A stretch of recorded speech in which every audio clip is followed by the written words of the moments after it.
त्यात उठल्यानंतर त्यांनी 2 वेळा पाहिलं, कोणी म्हणतं का थांबा 5 मिनिटं.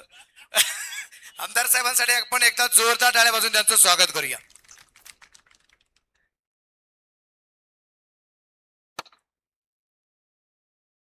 भारत माता की, छत्रपती शिवाजी महाराज की, धर्मवीर संभाजी महाराज की.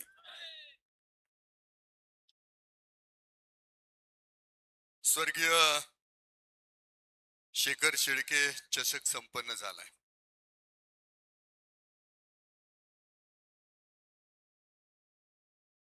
आणि हे क्रिकेटचं मैदान भावनांनी उफाळून आलंय. सामना तर रंगत झाला, म्हणजे शेवटचा सामना कोण जिंकल आणि कोण हरेल काही हे नव्हतं, पण अगदी सगळ्यांनी आनंद घेतला. आणि त्याच्यानंतर प्रत्येक वक्ता शेखर बद्दल जेव्हा बोलत होता तर प्रत्येकाच्या भावना जागरूक होत होत्या. खर तर मागच्या वर्षी कोथरूड प्रीमियर लीग मध्ये शेखरला बेस्ट बॅट्समनचं पारितोषिक भेटलं होतं. जेव्हा माझ्या वाढदिवसाच्या निमित्तानं तिथं केपीएल भरवला आणि त्यावेळेला शेखर दरवर्षी यायचा. आज आज प्रजासत्ताक दिन आहे आणि सर्जेराव ढमढेरे आणि प्रशांतजी आहेर हे दोघेही नशीबवान आहेत की आज आपल्या प्रजासत्ताकाला 76 वर्ष पूर्ण झाली. आता तुम्ही किती वर्ष पूर्ण केले ठीक आहे, आम्हाला माहित नाही, पण दोघेही दमदार आहेत. एक वार्ताहरीतेमध्ये नामलौकिक करतोय, एक शेती क्षेत्र आणि गावगाड्यामध्ये नावलौकिक आहे. अशा ह्या दोनही व्यक्तींचा आज आपण वाढदिवस सगळ्यांनी संपन्न केला. माझ्या दृष्टीतनं शेखर शेळकेंच्या मातोश्री म्हणजे आपल्या मातोश्री नंदाताई आणि त्यांचा परिवार इथं उपस्थित आहे बऱ्याच वेळापासून.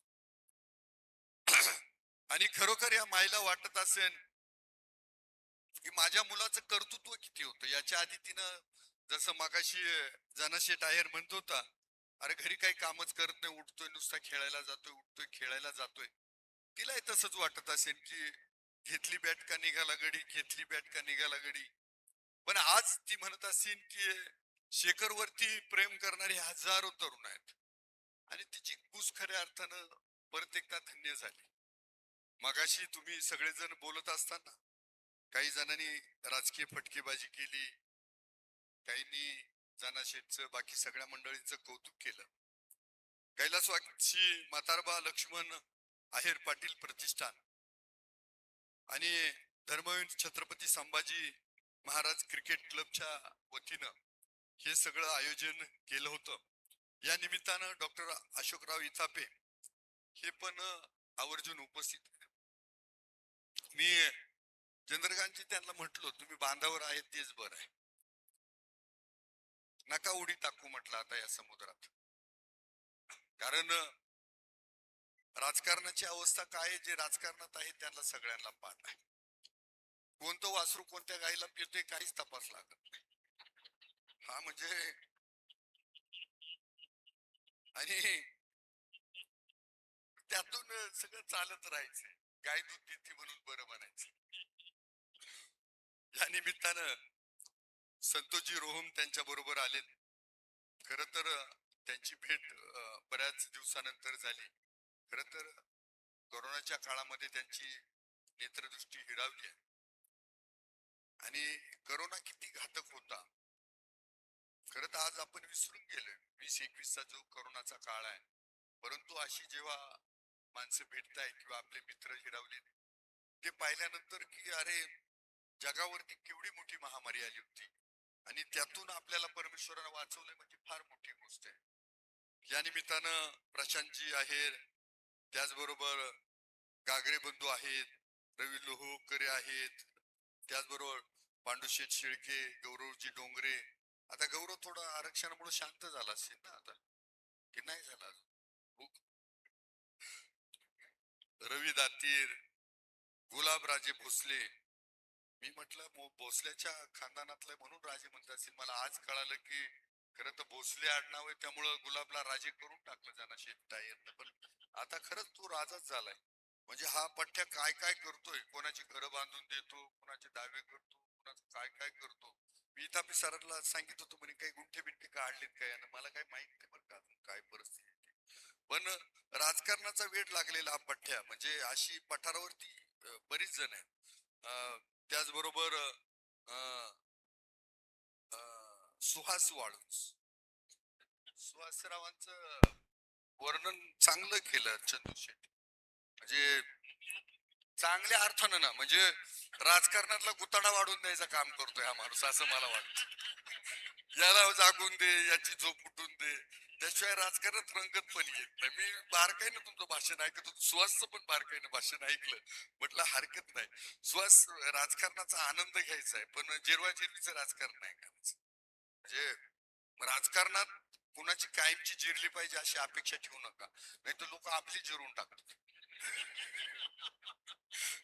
त्याचबरोबर आमच्या भगिनी शांतताई घोडे, खर तर माझ्या बरोबर ज्या जिल्हा परिषद सदस्य होत्या त्या आमच्या भगिनी आहेरताई, त्याचबरोबर परागजी वाडगे, शिवाजी पाटील, त्याचबरोबर शेखर काळे, प्रताप गुंजाळ, गोंदेताई आहेत, जनार्दन कोकाटे आहेत, दत्ता खांडगे आहेत, दत्ता शिंदे, पंच म्हणून बालेराव सर आणि त्यांची टीम.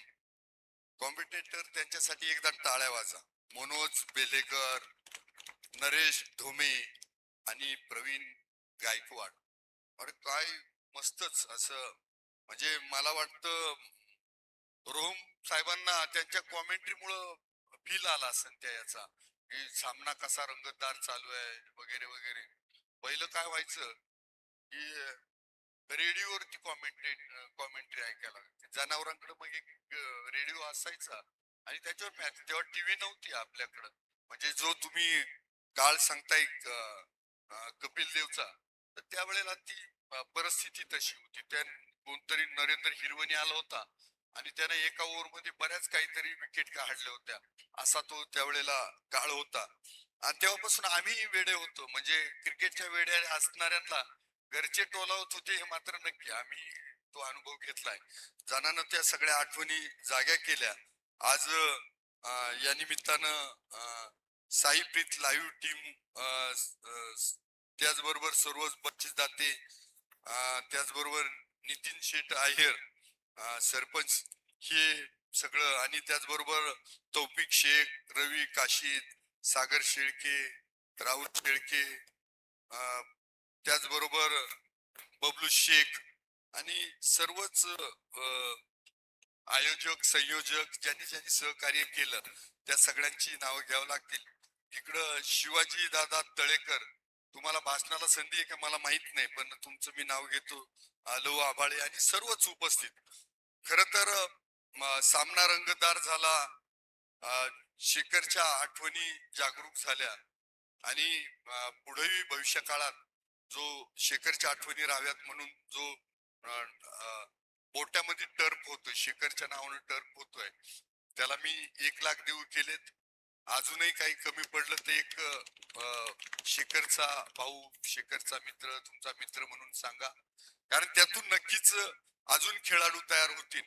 आणि पठारावरती नुसते खेळाडूची ती खाण आहे, पण पठारावरती जेवढे नेतृत्व तयार झालेत, एवढं मी म्हणतो माझ्या अकोले विधानसभा मतदारसंघात कुठंच नाही. त्यांनी सगळे क्वालिटीचे कार्यकर्ते आहेत. वेळ प्रसंगी तुम्ही सगळेजण एकत्र येता, राजकारणाच्या वेळेला एकमेकाच्या विरोधात प्रचार करणं वगैरे वगैरे, पण प्रचाराचा स्तर कधीच खाली जाऊ देऊ नका, का जेणेकरून परत भेटलो एकमेकाला तर असं वाईट आहे, पार तू माझ्याबद्दल खाली बोलला होता असं म्हणण्याची वेळ नाही आली पाहिजे.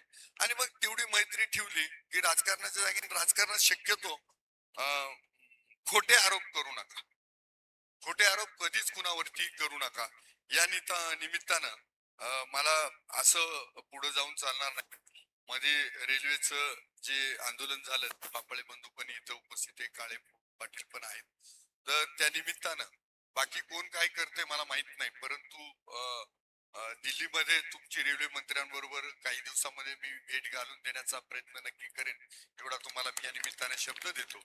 कारण राजकारण करायचं ते लोकहितासाठी करायचंय. ही टुर्नामेंट जी भरवली गेली तीही लोकहितासाठी भरवली गेली.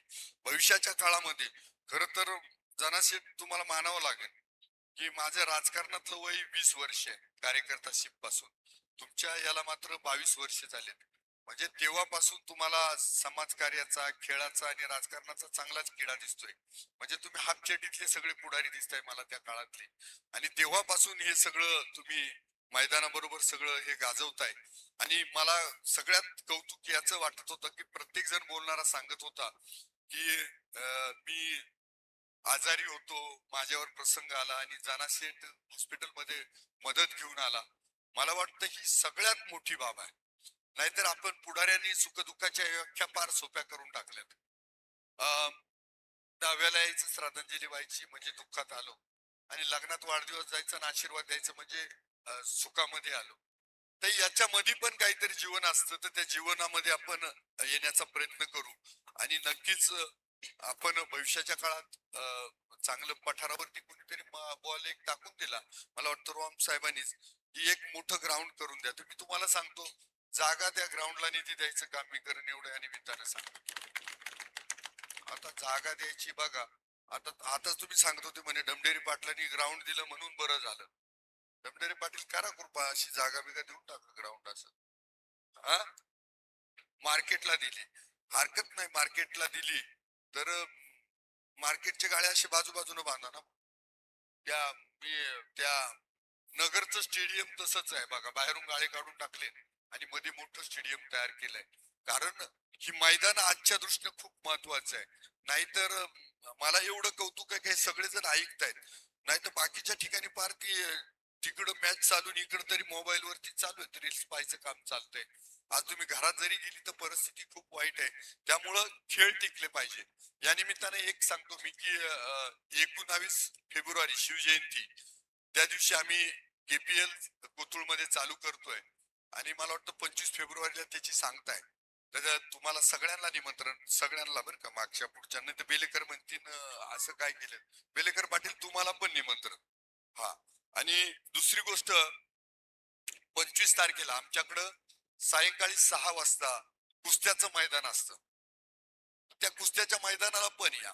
आम्ही मुद्दाम त्याला कुस्त्यांना पण हे दिलं का, घराघरात पहिलं काय होते, पैलवान असायचे, पण अलीकडं म्हणजे त्या क्षेत्राकडे सगळ्यांनी पाठ फिरवली आहे. मग आमचं ह्या खेळांना प्रोत्साहन भेटावं, हे काय मातामध्ये मी व्हॉलीबॉलच्या मॅचेस भरवल्या होत्या, त्याच्यासाठी पण निधी दिला. का त्यातून काहीतरी चांगलं घडलं पाहिजे, खेळाडू तयार झाले पाहिजे, व्यायामाची गोडी लागली पाहिजे. आणि हा हेतू ठेवून आपण सगळे पुढे जातोय. एक सुंदर असं स्वर्गीय शेखर शेळके चषक संपन्न झालंय. एकदा आपण शेखरच्या नावानं घोषणा देऊ. स्वर्गीय शेखर शेळके अमर रहे, अमर रहे, अमर. स्वर्गीय शेखर शेळके अमर रहे. आणि या क्रिकेटच्या खेळाच्या निमित्तानं आपण शेखरला कायम जिवंत ठेवूया, त्याला कायम आपण मानवंदना देऊया. त्यासाठी तुम्हा सगळ्यांना आयोजकाचं मनापासून आभार मानतो, बक्षीसदात्यांचंही मनापासून आभार मानतो. आणि शेवटपर्यंत असे थांबलात, आता बक्षीस संपन्न होत आहेत शेवटपर्यंत, तोपर्यंत खेळाडूंना दाद देण्यासाठी थांबा, टाळ्या वाजवून त्यांना प्रोत्साहित करा, ही आपल्याकडनं अपेक्षा ठेवतो आणि थांबतो. जय हिंद, जय महाराष्ट्र. धन्यवाद. आमदार साहेबांना मनापासून धन्यवाद. तुमचं निमंत्रण स्वीकारलं. योगेश देशमुख पाटील यांनी निमंत्रण दिले. 24 आणि 25 हे 2 दिवस आपण कोथरूडला आमदार साहेब भेटू. आमदार साहेब, तुमच्याकडे एक बॉक्स घेऊन येतो आता. हा, एक चिठ्ठी, नाही नाही तिथेच. ही चिठ्ठी ज्यांनी ज्यांनी रक्तदान केलेलं आहे त्या रक्तदात्यांपैकी एकाला स्पोर्ट्स सायकल मिळणार आहे. एक वेगळा उपक्रम असतो. जनादेश आहेर पाटील, आमचे करदर्शी मथुरा लक्ष्मण पाटील आहेर प्रतिष्ठा